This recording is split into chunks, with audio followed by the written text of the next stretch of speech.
Live from Santa Clara, in the heart of Silicon Valley, it's theCUBE, covering Juniper Nextwork 2016. Brought to you by Juniper. Now, here are your hosts, John Furrier and Stu Miniman. Hey, welcome back everyone. We're here live in Silicon Valley for Network 2016 with Juniper Network's annual user conference. I'm John Furrier, Stu Miniman. Our next guest is Eric Fligel, Vice President of Network Engineering of WOW, exclamation point, which stands for Wild. It was Wide Open West. Wide yes. Open West, it's a cable provider, overbuilder, a lot of gear, a lot of Juniper. You're running a lot of traffic. Welcome to theCUBE. Thank you, appreciate it. Thanks for having me. So talk about the cable. I mean, talk about the business. What is WOW you guys doing? Just give a quick overview of the business that you're in, cable obviously, and then footprint, gear, speeds, feeds, data flow. Yeah, sure. So WOW is a cable operator, mostly in the kind of Midwest and Southeast markets. I think we're in 12, 13 states with 19 markets throughout those states.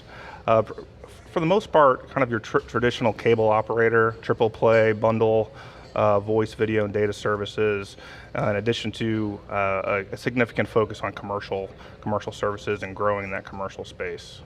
And so why are you here at this event, just at Juniper's event?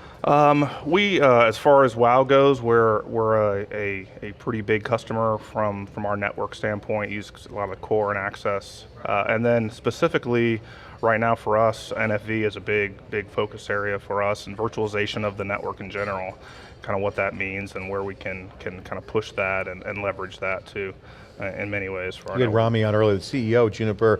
Stu asked him about the NFV question. He essentially said, I'm paraphrasing, we're betting the ranch on NFV. He didn't say that, but that's my interpretation. But he's bullish on it. He thinks in the next 18 months, NFV is going to hit its stride. Your thoughts on that, how you guys see that working? I would agree. I think it's finally starting to get some legs, and competitors of ours, including us, we're finally starting to get some things in play, being able to provide real services to customers across the platform. And I think the most exciting thing about it is there's a lot of possibilities, right? And we have a lot we can do with it, and some of which I don't even think we know yet. Eric, we talked to some of the telcos, some of your competitors out there, and those first NFV solutions, you're walking over a lot of glass to make them happen.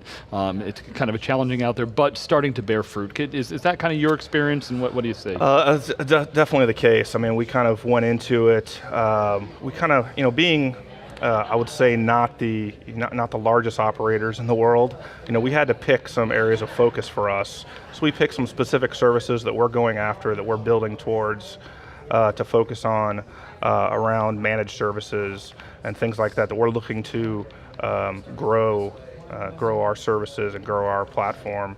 And initially it wasn't easy. It's taken a lot of work by a dedicated, passionate team on our side that have worked really hard to get there. Has not been easy, to be honest. And we have had to go through quite a few, there've been quite a few speed bumps along the way, but we're getting there. So you guys worked with the cloud CPE with Juniper. Can you share any color on that product and the virtual cloud thing? Yeah, so specifically for us, we're utilizing CSO, Contrail Service Orchestration, and Contrail to deliver NFV services. We're also interested in their NFX platform for similar type of services, but on customer prem. Very honestly for us, right now the focus is to reduce the equipment on the customer prem, just from an operational perspective, less truck rolls, less equipment to fail, all those sorts of things. We're trying to do it kind of in our head ends, in our hub sites, and our data centers to provide those services. That's the truck roll, that's an economic impact to your business. Absolutely. On the profitability. How does that work technically? Are you going to replace the CPE or on-prem device and put it in the network, or how does that work? We will always have something, well, I don't want to say always.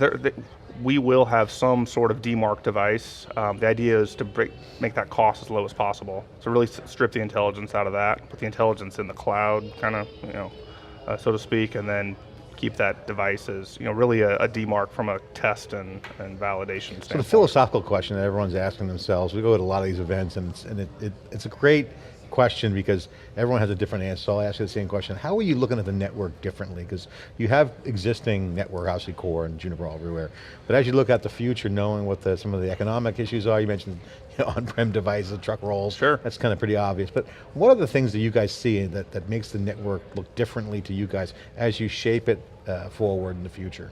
I think it's just the continued evolution of convergence. I mean, we've seen it in optical and network layers, and that's continuing to move, and now we're seeing it in kind of compute and network and cloud, and in such a way that I foresee us getting to the point where the network is just a bunch of compute. So a place where we have purpose-built hardware, purpose-built proprietary hardware in many cases to deliver the services as a cable operator that we have to provide. It's just going to become almost commodity compute with the intelligence and the software running on top of it. And then from a transition standpoint, it's been a big transition from a people standpoint, right? That's a area of focus for us on trying to also shift the expertise and the talent of our workforce. I'm just curious, what are some of the things you've seen in the customer base that have been new trends lately? So you see, have all the triple play stuff. Is there more internet, more cord cutting? You seeing behaviors? What trends do you see if you connect the dots? Yeah, I mean, obviously cord cutting is what everyone's talking about. For us, as a cable operator, moving away from traditional linear video, that's something that we understand as a cable operator, know it's going to happen. In fact, we embrace it and are working on new products and services that help a customer take advantage of a lot of the over-the-top streaming services that are out there in a unified search approach and things like that to actually make that easier. When you say linear TV, what do you mean by that? Just broadcast television. Scheduled, 8 o'clock the show's on. Absolutely, live television, right? Yeah. Asynchronous, non-linear consumption. Exactly. Kind of like the Cube, what we do. Exactly. We'll get the Cube over the top. That's totally secure here in Juniper Networks. What's the coolest thing that you're working on right now? I honestly think this is it. From a NFV standpoint, I'm really excited about it. I get my colleagues will tell you I get worked up about it, get pretty passionate about it, excited about the future and what it means for us and the industry as a whole. I think it's one of the biggest changes from a network perspective that we have seen in quite a while. So. What are people missing about NFV? I see, first of all, I run into two types of people. NFV is going to be awesome. NFV, that dog doesn't hunt. There's really two camps out there right now, and I'm oversimplifying, but generally speaking. So, and maybe the dogma of whatever religion they're from, and politically and technically, in the network view. But what are they missing with NFV? I'm hearing more people say NFV is happening, it's going to be big. What are the folks missing out there that they may not seeing? Is it technology? Is it just application? Is it learning? Is it training? I think I think the key to it is really people. I mean, to be honest, it's a shift in thinking of the traditional network engineer, the traditional folks that you'll have, designing and building networks, and it's shifting to very software-centric, developer model kind of services in a way that a lot of the big, web content guys are already driving. They're thinking about this new kind of content type, right? So they're kind of thinking of the new outside the box or outside the network kind of thinking. It is, and then obviously the hardware component is coming down in price. It's a significant factor. Eric, security's been really the top issue discussed here at the show. What do you think about what you've heard here from Juniper, and how's that fitting into the solutions you guys are building? I think it's great. Specifically, as I said, we're going to be deploying the VSRX for our managed security offering. In addition to, we're excited about the CSRX, the containerized version of that. We're looking forward to getting working on that. But it's a service that obviously, as we talked about earlier at the show here, there's no lack of need for security for customers, and especially businesses. And yeah, Eric, would love to hear how kind of that virtualization containers discussions, playing out in your environment. Our technical teams would love to have the conversation in some cases a bit of a religious debate probably. But we're proponents of containerization and look to kind of continue that. Okay, final question. Juniper going in the right direction, your opinion? I definitely think so. Software is a focus. And I think you see it across a lot of the vendors now, and one reason I've been kind of a proponent of Juniper is because, at least in my opinion, they've been on that path for a while and are one of the kind of have been leading the way in many cases. Software is where the future is, I think, and they're doing a great job of it. Well, the founder has been talking about software going back to, I remember 2008. Absolutely.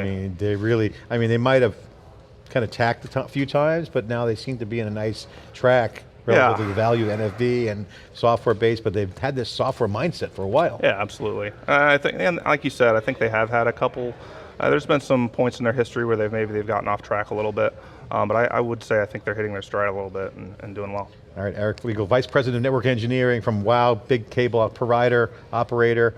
Thanks for sharing your insights. NFV, it's here, it's happening.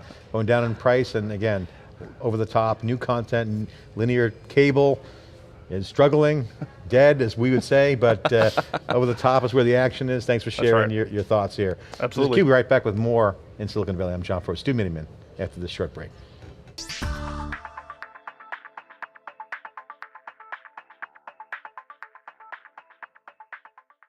I remember when I had such a fantastic